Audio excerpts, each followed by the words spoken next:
Yeah, it's the Archivist, y'all, exclusively interviewing Lee Majors. Yeah. Straight out of Washington, USA. How we do it, baby? I'm from Oakland. We in Washington. That's right. And who is the Scraper King, the Bay's Lee Majors? He brought back the old stuff. That was my first thing I was doing when I first came in the game. Like, you know what I mean? When I did my first solo, like in 2005, I was the Scraper King. You know, like the Buick Scrapers was big out there in the Bay Area. Everybody was modeling, putting rims on them, and candy paint, and different logos on them and everything. So I started doing my first album was Scraper Music. Then I had Scrape Thirsty, and I had Scraper King. So I started calling myself Scraper King. You know, that's where that came about. I moved on from them. You know what I mean? Now I'm not Scraper King no more. And Northern California, coming up with 6 siblings, then West Oakland, sharing some of the hardest challenges and the hustle in the life back then. Yeah, you must have read my bio. Yeah, I was born in East Palo Alto, Stanford Hospital. You know what I mean? I grew up with Scoot Dog from the Hood Stars. And I moved to Oakland when I was like 8. And I've been to Oakland for the rest of my life. That's where I got all my game and everything from. I ain't gonna say I ain't learned nothing from being in Palo Alto, but when I moved to Oakland, that helped me advance, you know what I mean? That taught me a lot of game. And so many rappers these days, they don't got a connection to the Thiz movement and the Bay, but they claim it. What was yours, and how were you brought up? Yuck Mouth? The Thiz movement, I guess that is my connection, is Yuck Mouth, because, you know, he was cool with Mac Dre. I had a building in the same, I had a studio in the same building with Mac Dre in West Oakland, so I was able to meet him a couple times. He was a cool dude. I never got a chance to do no music with him, but you know, the Thiz movement was big in the Bay Area, you know, so my ties to it is Yuck Mouth, and Drew Down was my blood cousin, and that's how I got involved right there. And the trio, Side Industry, Ramin, 1998, and then signed with the $1 Million Dream compilation series, Nick Peace, exciting to be involved in the late 90s history. Yeah. That's when I first started doing my thing, late 90s, with my brother Ramin and a cat named Reason. We were actually doing a new album. You know, it was a group called Side Industry. We had signed with $1 Million Dream. Nicotina's first step, you know what I mean? So we started doing stuff with them like in 99. You know what I mean? So this right here is like one of the first albums that I did a beat on. We wasn't actually on this album, but I actually produced the beat on here. So that was good, you know what I mean? We had hooked up with them like right after they was doing this album right here. So shout out to Nick Peace and Black Diamond, who gave us our first start, you know what I mean? So this is history right here. It's crazy. Definitely, and that's why I come That's to when the document compilation was big. You know, the compilation was big back then. When is this, 97? 97. See, I had just hooked up with them like in 98. You know what I mean? That's crazy. So, you know, shout out to Yuck, you know, Thug Lords and stuff. That's my thing. And Everyday Life sold more than 15K in copies in 99. You Can't Move Like Us, featuring San Quinn, Rap Dope Game 1 and 2 compilations. Elaborate on these days and times. Yeah. Side Industry, Everyday Life. Like I said, that was the first album with $1 Million Dream. We did good with that one as a group, and then, like you were saying, the Dope Game. That's when I started messing with Keek the Sneak and all them, and Jacka and the Hustler from the Mob Figures, and they was doing that album. So that's when I started getting on comps with them, you know, back then, like in the 90s. So, it was cool to come up during niggas. I was able to work with artists that are like well established right now on the underground scene, you know. And then 5 to 7 years, when Mr. Fab was coming up, you was AWOL. What went on? When Mr. Fab was coming up, I was doing my thing. It was just, Mac Dre had just died, and Fab was like the next person to be on. You know what I mean? He was like opening up for Mac Dre and stuff like that. And right about that time, that's when I was kind of working on my solo career. I wasn't really established as a solo artist yet, but I was doing stuff with Fab and everybody like that. So, I wasn't missing, but I was like working on my next move, you know, like a chess game. I was plotting on my next move. The cousin, Drew Down, Land of the Sickness, Cash Me Out, taking in another 10K. The United Ghettos of America, simultaneously Crack Music Volume 1 and 2. It don't stop. Yeah. Drew Down, we hooked up with our cousin like in 2005 or something like that. And we started doing stuff for him. I did the album Cash Me Out. And Land of the Sickness, that was the second group album we had put out on the side of the industry, but it was like stuff that we had recorded before we did the album with $1 Million Dream. We were working on the album. That's how they signed us. We were like using their studio to do the album, and they liked our music, so they was like, let's do an album with y'all. So we were sitting on our old music, so I put that out afterwards, you know. And the Billboard charts, the Regime, Eye Candy production, The House, Port of Oakland, D-Bay era, Project Blood, Cousins, Another Grip, Right Here. That's that work. Yes. So right now, you naming a lot of albums that I did. You know what I mean? Albums I was featured on and did back then. So those like a bunch of albums that I was involved with. D-Boy Music, that was my solo album. Money on My Mind, that was another solo album. You know what I mean? So around that time, that's when I started working with Yuck and Drew Tough, when I started getting in the Regime. So I was featured on the Eye Candy DVD, right? I forgot about all that stuff that you named, because that was like a long time ago. So much did happen since then, you know. And I did so many blunts and joints since then. I forgot.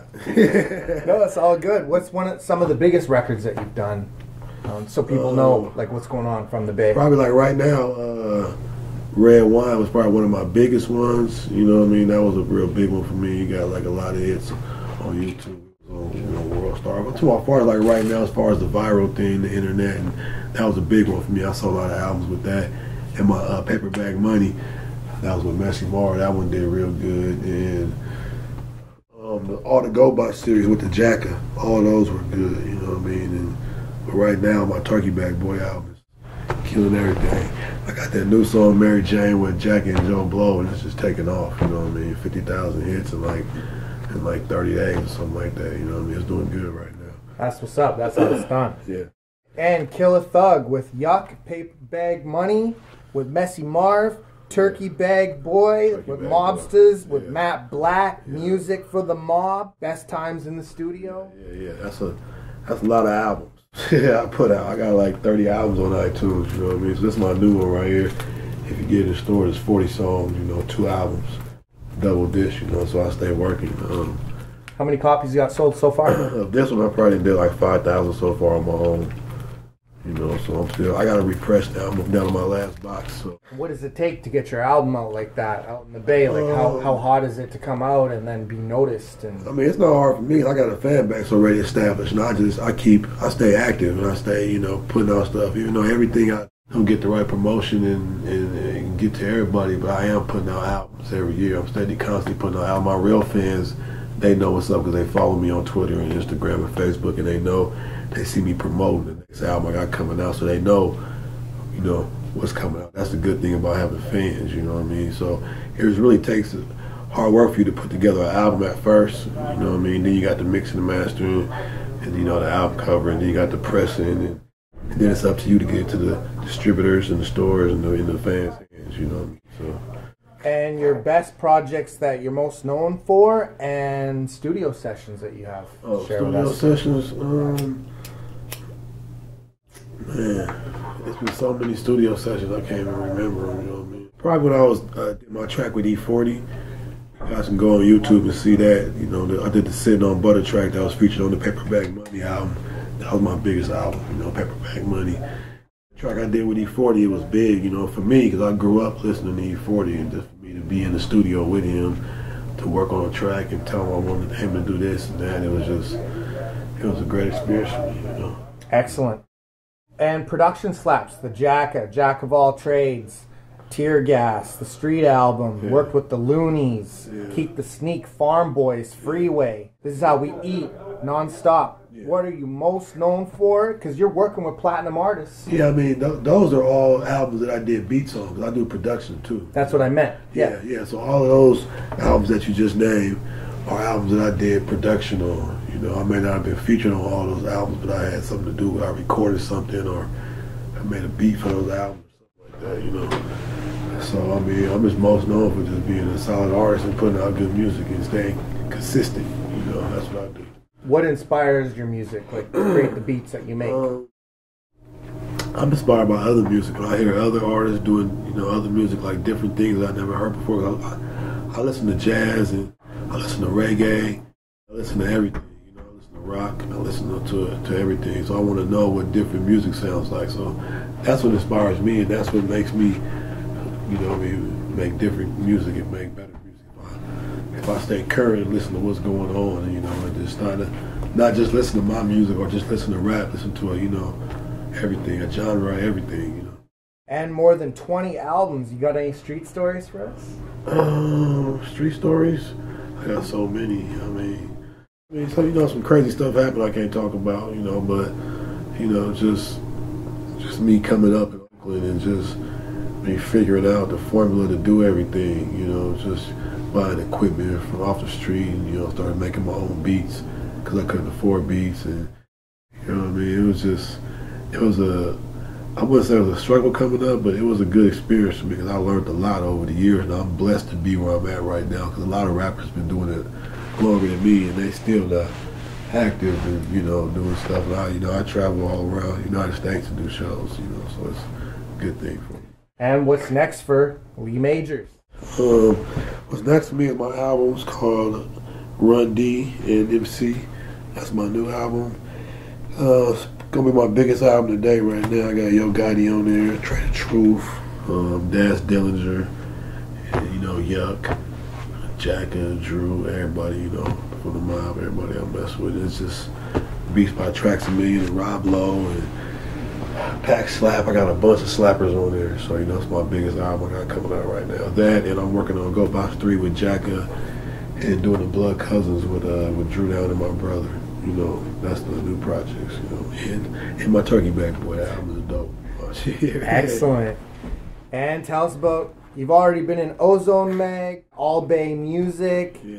as well as you got some incredible music videos, 30 Keys featuring D-Dre, Red Wine Remix, Patty Cake featuring Paul Wall, Paper Bag Money, Mary Jane with Joe Blow, Cookies Top Down with the legendary Be Legit. Yeah. Man. And it don't stop because you got way more than that. Yeah, I can't even name them all because there's so many videos. Yeah, I mean, that's what you gotta do nowadays. You gotta stay working, and videos are the new thing, you know, for people to see you and get the visual of what you're doing, and, you know, get to embrace your music. You know what I mean? They gotta get it from somewhere, so they can go online and type you up, and all your stuff will come out. You can do that to any rapper if they're relevant right now. And the best tour and largest crowd you've ever rocked? Probably the Dub Car Show. It was probably like 20,000 people there. I was on tour with Magazine. Me and Jack and Burner. That was a good time with me. And your best hip-hop memory that you've been part of or contributed to? My best hip-hop memory. Probably just working on the Go Bot projects with the Jacket.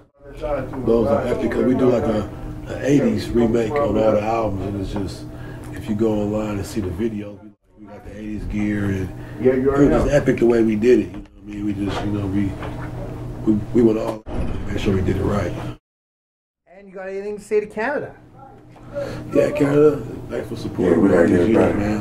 Hope I can get out there soon, do a show, you know. Shout out to you guys, you know.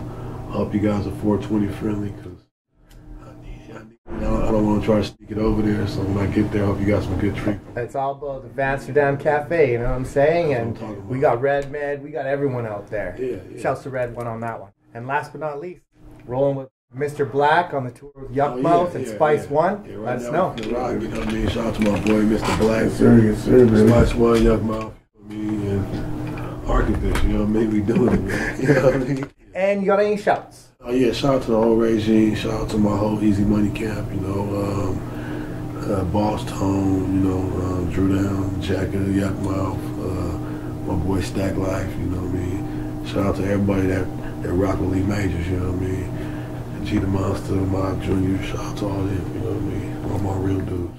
And shouts to Lee Majors and Mr. Black. And this is the Archivist, and you already know the name, y'all.